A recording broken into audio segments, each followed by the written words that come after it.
Riversdale, this is Swellendam Highway Patrol. We are in pursuit of two vehicles northbound on the N2 requesting assistance. Confirm. Swellendam, this is Riversdale. We confirm. What is the make, model and registration of the vehicles? We know one of the vehicles is a red sedan and one is a white type Opel hatchback. They are traveling to your jurisdiction at very high speed. Confirm. What is the speed, Swellendam? Riversdale, we have lost visual. Our units are in pursuit, but we have lost visual. What is the speed of the unit, Swellendam? 230. We request road closure immediately. Confirm. Swellendam, we confirm into northbound road closure request. Dispatching immediately.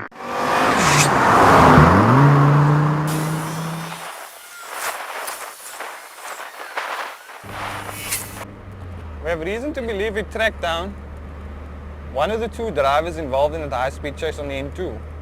Our sources tell us that it's a Muslim woman who teaches pre-primary and she's got two children of her own. It doesn't sound too good, but I mean it's worth checking out. Okay, this must definitely be the place. That car looks fast enough.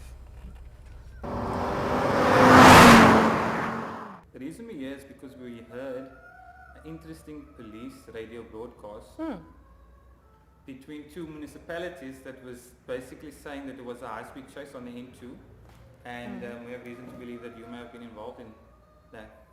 Were you? Do you have hard evidence? No, I don't, but were you involved in it? It could have been, Okay. you know. It was between Swellendam and Riversdale. Sounds familiar. Why do you travel that route often? Yes, I do. You know, I head out to George, where my mother lives. And so it could have been me, Okay. you know, but as there's no evidence around, I'd go and say there's a possibility, yes. Of all the professions I can think of, why did you decide to teach preschool children? Well, I have children of my own, but also before that, I have a passion for children and the Montessori philosophy, which is a philosophy which we teach at this school. And I find it very interesting educating, you know, a young mind and being sort of an instrumental tool to their foundation. So that appealed to me largely. Is there anything else you would have liked to have done? I think in one's sort of adolescent years, you always aspire to do something that's glamorous or exciting, you know, with adventure. And I must say that as a youngster, I thought of doing psychology, you know, and actually ventured off into that a little bit. But if I really wanted to do something quite dramatic, I would definitely say Formula One racing. How passionate were you about F1? When I started watching, I was quite young, you know, mid-teens and so on, sitting with granddad and my brother and, you know, just watching these cars going around a track. And initially it didn't make any sense whatsoever. But then I realized that it isn't just about that. You know, there were lots of other things involved. And so slowly, you know, the obsession started where I wanted to know everything. You know, how many liters of petrol goes into the car, at which speed, you know, how long will the tires last under these conditions, under the various conditions and so forth. So I started having my own little collection of information and statistics. So it wasn't really just a Sunday afternoon thing. You know, you'd get geared up for the Saturday afternoon qualifying race and so on. So I would say I was quite passionate about Formula One. Okay, who in F1 did you like? Undoubtedly, the late, great Ayrton Senna. You know, charismatic, brilliant, all-round, a great person. You know, he did an enormous amount for his sport. You know, he's also the only guy I know that would punch his teammate in the eye after a race. I really admired his skill, his preparation, you know, and his spirituality that he actually got into F1. That appealed to me about him immensely. Being with kids in the day and your own kids in the afternoon, doesn't it get a bit much? It's not as overwhelming as it can be there's nothing different to go home to. You know, when you get home, it's more or less like work. But if you, you know, have an overall picture of where you want to go with your children and your family, and then it's easy to keep perspective. I think it's important to hold that. It does become, you know, a bit overwhelming, as you do say, but I enjoy it either way. So how do you keep your sanity? Well, that's easy. You know, my work is children. My after work is still children. So there's nothing better than getting into a car that's quite fast and it's reputed to have done high-speed chases, you know, and letting off some steam. It's a 1996 Volvo 850 T5 with a few odds and ends. It's a 2.3 litre, a 5-cylinder, 20 valve with a front-mounted single core intercooler and a high-pressure T5 turbo pushing just under 1 bar.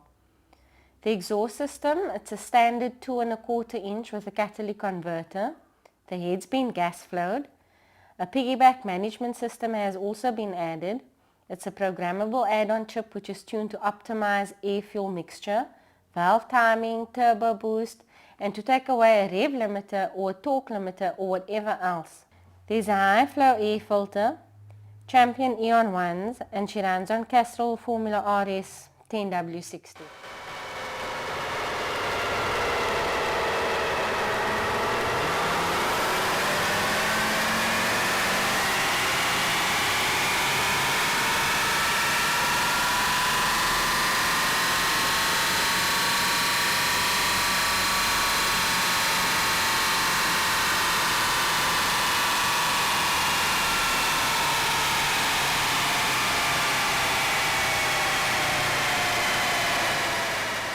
She's a factory 177 at 5,200 revs.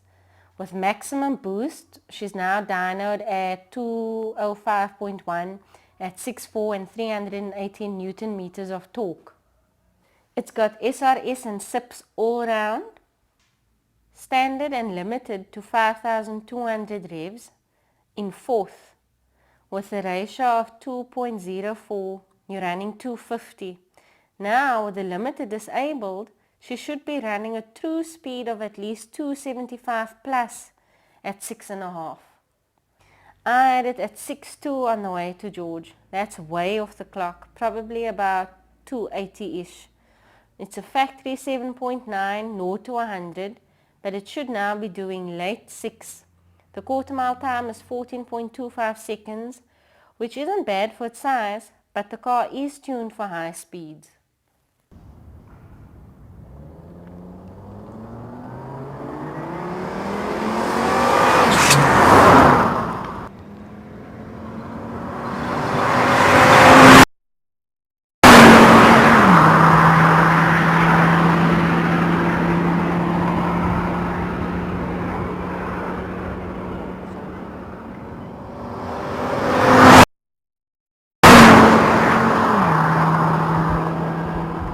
Test strip that I go to is just outside here.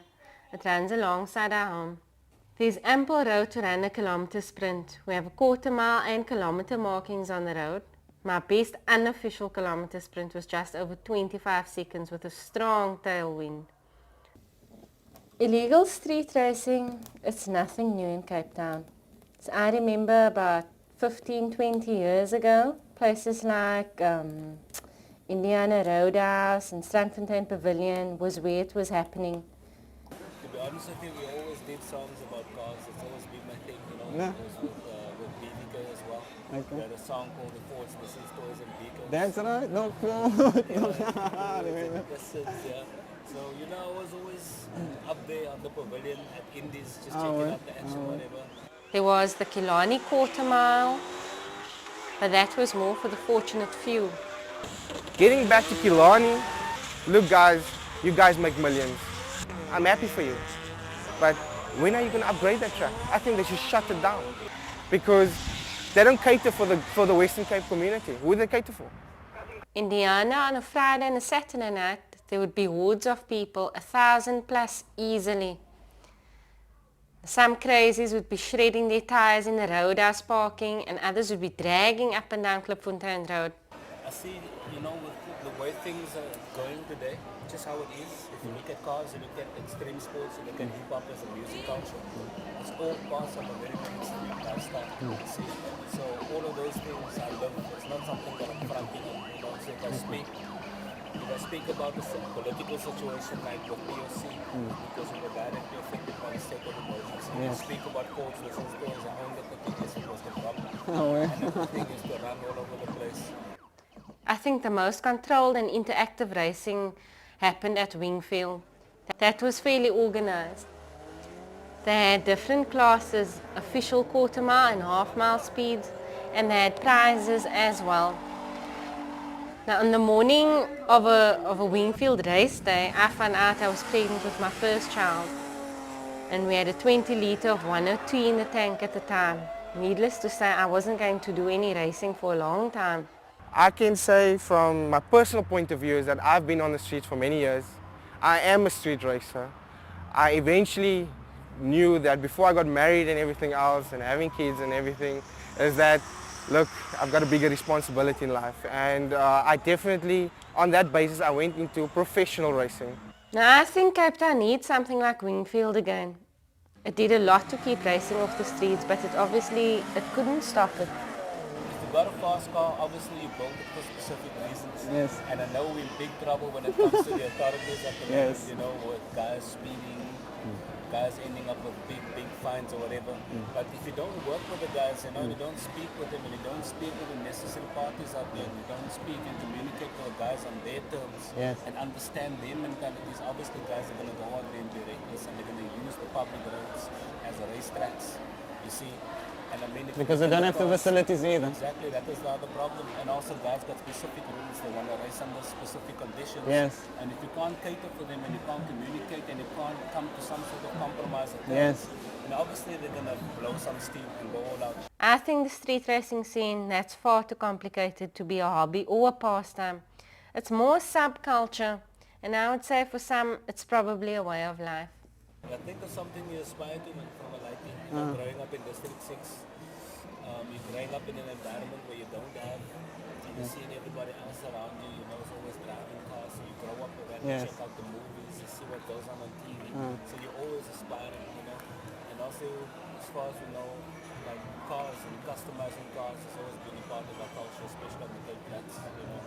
Looking at my father was a big Valiant fan. That car used to shine every single week and the car used to shine. The little emblem on the front there. Polish. Yeah, you know, like Brasso. so it's something that I've definitely picked up from my father. No, You know, okay. just seeing everybody else in our communities coming through, holding up their cars, the 430S's coming up, Tiger rims and all that sort of stuff. Some guys customize the cars because they just want to get it out like what we call on the show and shine level.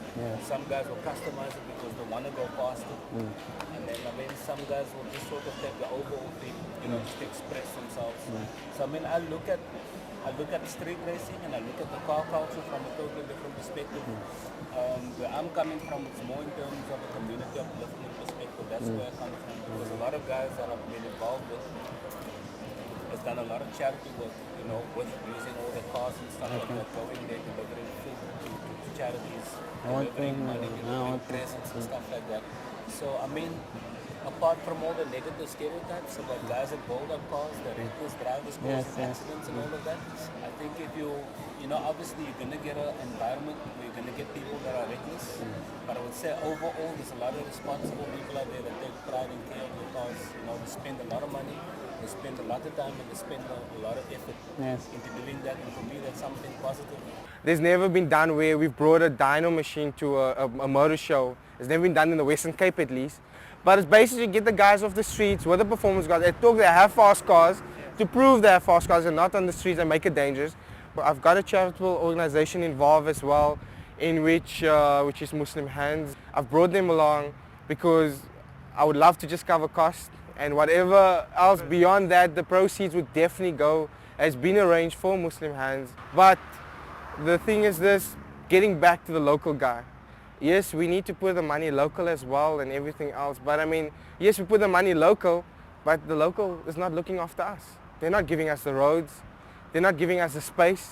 I mean, a good example, the Good Hope Center, they were very lenient. Everyone was good to us. They gave us, I would say, a reasonable price, but everyone was helpful at the City Council to arrange my noise making that I'm arranging with the dyno machine, the sound, the disaster management people. Everyone that is on has been great. They are here for us. They haven't made it difficult. So I'm happy for that. I'm happy for the police being involved, the traffic officers, and by assisting. And because it's a charitable event, they actually said they will not charge me. The car works for me as a promotion tool. And also we're always coming up with new concepts. You know, as you notice, we got the CD players, the scratch players, and the mixes coming out of the booth, and we're rigging it up the big systems. So our thing is always trying to push the boundaries, you know, living on the edge, cutting the edge, always being cutting edge. Taking certain music that you know, changing it up, switching it up, taking a car that you know, making sure it looks like no other car that's out there, you know. Individualize it. That's exactly what it's about, you know, that's what we are about as human beings. It's Yes, not about individual. We are own people, you know, we are own persons. So we always like to express that in some way or the other. Some of us might have the latest fashion accessories, clothing, their hairstyles, whatever the case may be. So I think it's just part of human nature to want to express yourself. Getting back to the sound off, getting back to the dyno, getting to the show inside. If you look at the cars that has been on display, we have our executive cars, we have our performance cars, we have our trucks, we have our taxis. There is no Ferraris, no Lamborghinis because we cannot afford it firstly. Although we have some cars that are faster than them, but we cannot afford those cars. We earn rands and not pounds and dollars. So, but we are still happy with that because we have I think the best country in the world. A lot of the stuff that I talk about and a lot of the stuff that I do treat it as personal. And the other thing that really inspired me to do a song like that and to speak about it, and the other thing that really makes me passionate is to see how people in our communities are actually customizing cars in their backyards. The sun mechanics. Yeah, to see how those builders are turning cars into works of art. You know, everybody's got their own sort of individual expression of what they want to do. Some people do it through music, some people do it through art. We find a lot of guys in our community now building their cars to express themselves. They might have a Golf, they might have a Volkswagen, they might have a Nissan, whatever it is. They'll take that car, they'll chop it, they'll put on the fronts, they'll put on the backs, they'll put on the masts, they'll put on the turbos because that is what they feel. And no brasser that put Ford bumpers on Beetles and try to modify the stuff. If you look at a lot of street cars out there, you know, you got Jettas, a big Subaru, fins on the back. So everything that I see and experience on day-to-day life, I kind of write about that, you know, because that's where I draw my inspiration from. It's just life on a day-to-day basis. Bottom line, you know, what we need in the Western Cape, I would say even in South Africa, what we really need is the government to come in and tell us, listen here guys, here's an airport stretch, give us Easterplaat, man. We in no war, give us the Easterplaat for 2 days, so what? You know? Let the proceeds go to charity. I'm not interested in making money. I'll set up everything else. I'll get the sponsors for everything else. But give us the road, give us the place, give us the venue, give us the permission. We've tried everything. We have to go in-house, and a lot of guys has to go and be on the streets. And there's no use coming down with people and telling them, what you're doing is wrong. You know, young guys coming up, teenagers driving cars with turbos and nothing, they feed off that stuff. They like people to pressure them, you know, because they release that steam through driving fast and that. So you've got to come to some sort of, I would say, some sort of equal, you've got to meet one another on the road and communicate and see how you can work around certain obstacles. Obviously, I don't condone reckless driving at all, but you know, I mean, if you gotta go, you gotta go. If you're in a hurry, you have to drive fast. As simple as that. I know some people will rush for all the wrong reasons. Yes. So I mean, that is something that I'll definitely not condone, and also driving under the influence, you know, Definitely. of alcohol, I'll drugs, second that. whatever other substance that is out there, I definitely won't condone. That creates more havoc on the road than speeding. Of course, yeah. I mean, you know, it's like a two-way street. I would say, you know, you gotta give, you gotta take, you gotta be responsible. If you're not responsible, you're gonna reap the repercussions. And if you're out there racing and you're completely reckless, you know, you're not only endangering your life, but everybody else that's using the road as well. And if the authorities can't come together and try and sort this problem out, you know, in some way or the other, and understand what goes in these young guys and whoever's bowling cars, what goes on in their heads. You can't tap into the headspace and the way of thinking. You're always going to miss them, and you're always going to leave them, you know, as the outcasts. Get the government in. They want to complain, shut down. I mean, come on, man. You put more traffic officers on there to give parking fines and disc holders. I mean, come on. Get the guys that are drunken drivers, no licenses. You know, I mean, get those guys. They want to fine me because I'm double parking or because the government never gave us more space to park. The more pressure you put on them, the faster they're going to go. As simple as that. And that's one thing that I'm going to say is that in terms of street racing, modifying and bowling cars, you're never ever going to kill the culture. You'll never kill the scene. It doesn't matter how much speed cameras you put up. It doesn't matter how big the fines go, because you're always increasing the challenge. And I think it's just human nature to always want to take on the challenge. So that's why I say you got to speak about the facilities. You got to speak about the safe environment, and you got to create some sort of area where we can come to some sort of compromise. All that I'm saying, give me the land, and I will build the racetrack for the guys, and I'll make sure every proceeds go to a charitable organization. I don't want 5 cents for myself. We now have online for us the City Traffic Police Chief Heathcliff Thomas. Good morning, sir. And a very good morning to you and your listeners. How concerned are you about drag racing in the city? Is this becoming a problem? We are extremely concerned about illegal drag racing in the city. Yes, it is definitely a problem across the city, and we are taking steps to address the problem. Now, do you guys have any kind of statistics that shows how many incidents do take place where people do get injured or are killed in illegal streetcar racing?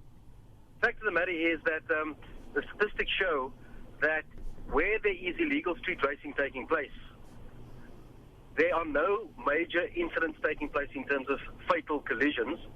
However, we do find that accidents do happen as a result of these illegal racing. Mm-hmm. So that's an interesting one. You're saying in the areas which the hotspots areas don't necessarily deliver that many fatal incidents. So where do the fatal incidents then occur? The fatal incidents occur on your highways, mostly on the highways, but where the illegal racing is concerned, we don't have many problems like that, no. So does that mean that there is some kind of a control over it to keep that kind of fatalities down? No, that does not mean there's a control over it. It simply means that these people are in a confined area, and fortunately, as luck would have it, we do not have many fatal collisions. The difference between legal and illegal drag racing, we know a big effort is being made to get these kids off the road in order for them to go into the legal route. What's your position on that? Position is that a legal race would be an organized race taking place at a location which is earmarked and where the event is controlled. It certainly will not take place on a public open road.